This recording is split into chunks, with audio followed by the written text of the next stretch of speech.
बिस्मिल्लाहिर्रहमानिर्रहीम। व्यूवर्स, आप देख रहे हैं न्यूज़ टू यू। उम्मीद है आप खैरियत से होंगे। मियां नवाज शरीफ के हवाले से भी आज हम बात करेंगे। ख़ास तौर पर इस वजह से ये गुफ्तगू होगी कि मियां साहब ने एक मीटिंग की गुज़श्ता दिनों रायविंड में जाती उम्रा में, ठीक है।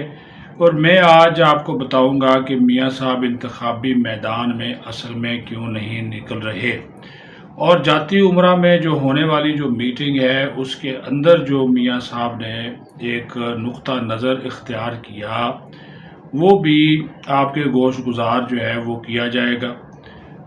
ख़ास तौर पर इस तनाज़ुर में कि मियां साहब जो है वो अगर हुकूमत में आए, हुकूमत कैसी होगी, किन लोगों की होगी, उनको किस तरह की टीम चाहिए, और क्या वो इत्तेहादी हुकूमत चला सकेंगे, ये सारी बातें थी।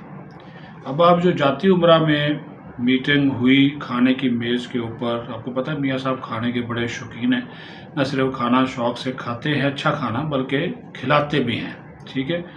तो वो जो भी मेहमान है उसकी बात कर रहा हूँ। तो रायविंड में जाती उम्रा में होने वाली इस मीटिंग के दौरान मियां साहब ने जनाब जो शहबाज शरीफ साहब थे, हमजा शहबाज थे, मरियम नवाज साहबा थी, इसाक डार थे, और फैमिली के दीगर लोग जो मैटर करते हैं, ख़ास तौर पर जो और कोई बाहर का बंदा नहीं था, पार्टी का कोई सीनियर रहनुमा तक जो था वो मौजूद नहीं था वहाँ पे, ये मैं आपको बता दूँ। अब उन्होंने कहा, मियां साहब ने गुफ्तगू का आगाज़ वाक़फ़ा ने हाल के मुताबिक यहाँ से शुरू किया कि मुझे पता है कि नून लीग का जो वोटर है, जो वर्कर है, जो रहनुमा है, वो क्या चाहता है। वो ये देख रहा है कि नवाज शरीफ जलसे क्यों नहीं कर रहा, नवाज शरीफ बाहर क्यों नहीं आ रहा, हम पार्लिमानी बोर्ड के अंदर ही क्यों घुसकर बैठे हुए हैं, टिकटें हम क्यों नहीं कर रहे, पार्टी के अंदर तकसीम क्या है। तो मियां साहब ने ये बात कही। उन्होंने कहा कि बात यह है कि जो मुझे हालात नज़र आ रहे हैं और जो मुझे कहा जा रहा है, जो मुझे पैगामात भिजवाए जा रहे हैं, जो बातें हमारे रहनुमा भी कर रहे हैं, दूसरी जमातों के जो लोग हैं वो भी जो गुफ्तगू कर रहे हैं, वो बड़ी, उन्होंने कहा कि इस वक्त अहमियत की हामिल है। और उन्होंने कहा कि इस तमाम तर सूरत हाल के तनाजुर में इस चीज़ को देखा जाना बहुत ज़रूरी है कि जनाब मैं आपके सामने हकीकत बयान करूं। हकीकत उन्होंने ये बयान की।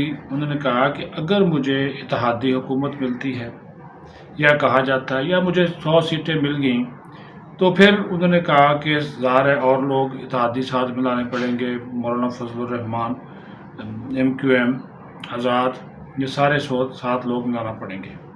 तो क्या ऐसी सूरत हाल में मैं अपना एजेंडा जो है वो आगे लेकर चल सकूँगा? क्या जो हमारा मंशूर है उसके ऊपर मैं अमल दरामद जो है वो कर सकूँगा? ये मियां साहब ने सवालात उठाए। उन्होंने कहा कि क्या लूली लंगड़ी एक जो हुकूमत मेरे हवाले की जाएगी, क्या उस लूली लंगड़ी हुकूमत में शामिल जो दीगर इत्तेहादी होंगे मुझे ब्लैकमेल नहीं करेंगे? फिर उन्होंने इशारा किया, बाकायदा तौर पर शहबाज शरीफ की जानिब इशारा किया, और उन्होंने इशारा करके ये कहा कि इनसे पूछें, इन्होंने 16 माह इत्तेहादी हुकूमत चलाई, ये किस तरह पीपल्स पार्टी से ब्लैकमेल हुए, JUIF से हुए, ये MQM से ब्लैकमेल हुए, बल्कि छोटी से छोटी जमात जिसका एक बंदा था शाहजैन बुगटी, वो भी इनको ब्लैकमेल करता रहा। और उन्होंने कहा कि चूँकि मैं बड़ा भाई हूँ इनका और कायद हूँ, तो ये मुझे सारी बातें बताते थे कि भाईजान ये हो गया, ये हो गया, वो हो गया। तो उन्होंने कहा कि जब 16 माह की हुकूमत चलाने के लिए, और इसका उन्होंने कहा, इस तारीफ़ की उन्होंने शहबाज शरीफ की, उन्होंने कहा इनका हौसला है कि उन्होंने इस गवर्नमेंट को चलाया, निभाया, और जो कमिटमेंट थी वो पूरी की। इस्टेब्लिशमेंट के साथ भी अच्छे ताल्लुकात रखे, और इन्होंने साथ ही साथ फिर जो इस्टेब्लिशमेंट के साथ साथ इत्तेहादियों के साथ भी ताल्लुकात जो है वो अच्छे रखे। तो उन्होंने कहा कि अब ऐसी सूरत हाल में अगर मुझे हुकूमत उसी तरह की मिली, उस बात की क्या गारंटी होगी कि मेरे हाथ पाँव बंदे नहीं होंगे, میرے پاس تمام وزیر اعظم کے اختیارات ہوں گے، مجھے کوئی بلیک میل نہیں کرے گا، مجھے مسلم لیگ نون کا جو منشور ہوگا اس کے اوپر عمل درآمد کرنے کا پورا موقع دیا جائے گا، اور سب سے بڑی بات، ہمیشہ کی طرح میری ٹانگیں کھینچ کر میری حکومت گرائی نہیں جائے گی۔ تو یہ انہوں نے کہا کہ کیا جانا بہت ضروری ہے، کہ اس چیز کی گارنٹی ملنا بہت ضروری ہے، اور اگر اس چیز کی گارنٹی نہیں ملتی تو پھر مجھے بتائیے کہ اس حکومت کا کیا فائدہ ہوگا۔ انہوں نے کہا کہ باہر باتیں کی جاتی، میں 2/3 اکثریت نہیں مانگ رہا، میں 2/3 اکثریت مانگ رہا ہوں۔ انہوں نے کہا جی میں 2/3 اکثریت نہیں مانگتا۔ میں کہتا ہوں اگر ہماری حکومت آتی ہے تو وہ پھر مکمل طور پر اپنا ایجنڈا اور اپنا منشور اس کے اوپر عمل درآمد کرانے میں آزاد ہو، اس کو آگے بڑھانے میں آزاد ہو، اس میں کسی قسم کی کوئی مشکل نہ ہو۔ مانگے تانگے کی حکومت میری جھولی میں ڈالی جائے گی تو نہ میں اپنے منشور کے اوپر عمل درآمد کر سکوں گا، اور نہ ہی میں جو ہے وہ جناب کسی اور طرف بڑھ سکوں گا، میرے لیے مشکلات ہوں گی۔ تو انہوں نے کہا کہ اس وجہ سے میں ابھی نہیں آ رہا کہ ہمارے ساتھ جو بات چیت ہو رہی ہے یا جو لوگ ہمارے سامنے آ رہے ہیں اس کا جو ہے وہ ہمیں بتایا جائے کہ کیا بنے گا، کیا چوچو کا مربع بنا کر یہ حکومت چلائیں گے، کس طرح اس کو ہم پھر آگے لے کر چلیں گے۔ یہ بڑے مسائل ہیں، انہوں نے کہا کہ اور میں ان مسائل سے کیسے نکلوں گا۔ یہ بڑے انہوں نے زبردست قسم کے جو ان کے خیالات تھے وہ انہوں نے اپنے پارٹی کے سامنے رکھے۔ پھر انہوں نے کہا کہ یہ مجھے دکھ ہے اور افسوس ہے، لیکن مجھے خوشی اس بات کی ہے کہ مریم نواز کا اور حمزہ شہباز دونوں کا جو بہن بھائی کا رشتہ ہے اس میں یہ ذاتی طور پر ایک دوسرے کو بہت زیادہ یہ احترام دیتے ہیں، عزت دیتے ہیں، لیکن پولیٹیکلی طور پر ایک دوسرے کے اختلاف رائے رکھتے ہیں۔ تو میں کہتا ہوں کہ اختلاف رائے رکھیں، لیکن جب ایک پارٹی قیادت فیصلہ کر لے تو اس کو وہ آگے لے کر جائے۔ انہوں نے کہا کہ مجھے پتا ہے کہ حمزہ نے بڑا کام کیا ہے، لیکن مریم نے بھی کام کیا ہے، میرے لیے دونوں بیٹوں کی طرح بیٹی کی طرح ہے، لیکن مجھے تکلیف ہوتی ہے کہ ان کی چیزیں جو ہے وہ میڈیا میں آ رہی ہیں۔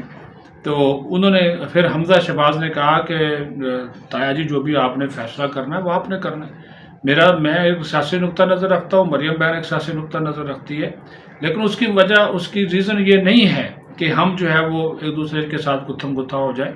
جو آپ فیصلہ کریں گے میں اس چیز کو مانوں گا۔ اس کو اس نے ایگری کیا، لیکن انہوں نے کہا جی آپ نے جو بات کرنی ہے یہ پلیٹ فارم ہے، اس پلیٹ فارم پر آئیں، بات کریں، نقطہ نظر رکھیں، مجھے مطمئن کریں۔ اگر آپ وزیر اعلیٰ بننا چاہتے ہیں، آپ مرکز میں جانا چاہتے ہیں، یا مریم مرکز میں جانا چاہتی ہے، وزیر اعلیٰ بننا چاہتی ہے، تو ہمیں یہ پہلے باتیں اپنی ادھر فیملی میں طے کر کے پھر آگے جانا چاہیے۔ اگر ہم اسی طرح آگے بڑھ گئے اور اختلافات آتے رہے، کبھی کوئی کچھ کہہ رہا ہے کبھی کوئی کچھ کہہ رہا ہے، تو میاں صاحب نے کہا کہ یہ اچھی بات نہیں ہوگی۔ تو انہوں نے تھوڑا سا ان کو دونوں کو ڈانٹا بھی، پھر پیار محبت کے ساتھ بھی بات کی، کیونکہ ظاہر ہے بڑے میاں ہیں تو وہ ان کا عزت احترام ہے۔ تو شہباز شریف نے بھی کہا کہ ہمیں اسٹیبلشمنٹ سے بگاڑنی نہیں چاہیے، اسٹیبلشمنٹ ہمارے ساتھ ہے، ہمارا ساتھ دے رہی ہے، لیکن اور ہم کوشش کریں گے کہ ایک اچھی حکومت بنانے میں کامیاب ہو جائے اور آپ کو ایجنڈا آگے بڑھانے میں مدد ملے، تاکہ عوام جو ہم سے امیدیں لگائے سکیں وہ امیدیں جو ہیں ان پر پورا اتر سکے۔ لیکن اس سے بڑی بات یہ ہے کہ عوام کی امیدوں پر پورا اترنا تو بعد کی بات ہے، جو انہوں نے امیدیں اسٹیبلشمنٹ سے یا اداروں سے لگائی ہوئی ہیں وہ امیدیں کیسے پوری ہوگی، $1 ملین سوال ہے۔ اپنا خیال رکھے، پاکستان زندہ باد۔